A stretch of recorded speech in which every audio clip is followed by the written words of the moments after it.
Every game has its secrets, but some secrets hide in plain sight. Inside Deus Ex Mankind Divided, there's an entirely separate world, overshadowed by the giant that is Mankind Divided, and a world most players never step foot into.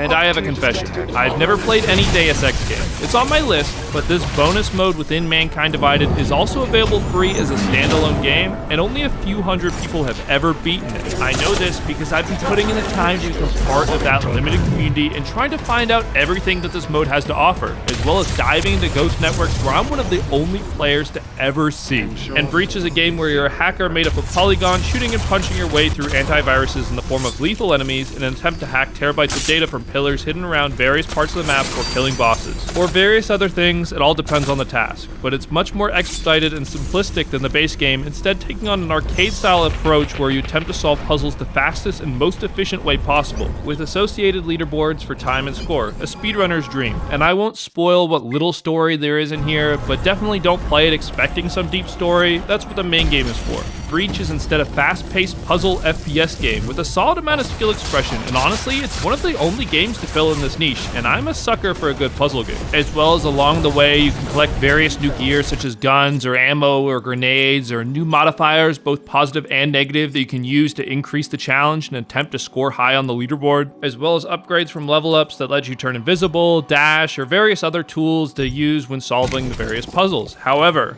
most of the gear and modifiers are in the form of loot boxes, a relic of a long forgotten era. This game did come out 7 years ago after all. And playing through the campaign gives you various loot boxes from tier 1 all the way up to tier 4, which contain high tier weapons to assist you on your trials. And you can place these weapons in your limited inventory similar to modern extraction shooters, except you don't lose anything besides the ammo you shoot. And you can always pick up more using the in-game currency in the shop. And yes, there is loot boxes you can buy with chips, which are the premium currency, and I put money into the game to check to see if they were actually any better. And I unlocked a suppressed burst pistol, which honestly tore through the limited amount of ammo that I had, and I replaced it once I got a different weapon from a different loot box that I got from the campaign. As well as there's even higher tier loot boxes in the shop only available for the in-game currency and not premium currency, so I wouldn't worry about it too much. What I would worry about is the crazy bots that will easily one-shot you regardless of your gear, or the various stealth missions where you're detected within milliseconds of being spotted, which force you to really think on your feet to solve the various puzzles the game's throwing at you. And these puzzles aren't the same every time. Within the campaign, there's slight variations with enemy spawns or whatnot, but Ghost sectors crank it to another level, constantly refreshing every day and adding random puzzles to conquer, assuming you have the skills and a spare firewall key.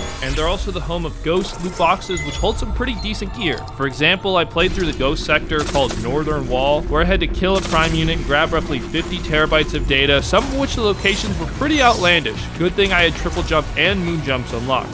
And they still, even today, keep churning out more randomly generated levels, and I'm one of the only people to ever see some of these levels, and now you're the next. And by the time you're watching this video, it would be impossible for you or anyone else to play this specific layout, but maybe someday it will return. And speaking of levels, there's 6 different campaigns that you can probably burn through in just a handful of hours, and spend tens, if not hundreds more, trying to completely 100% each one, and that's not to even bring up the leaderboard. But at the end of the day, it's a bonus mode meant to give an infinite supply of Deus Ex for the people who are seeking it out, or to bridge the gap to completely new players like me, offering a competitive puzzle FPS unlike anything else on the market. And if you like this dive into a forgotten gem of a digital world, leave a like and I'll catch you in the next one.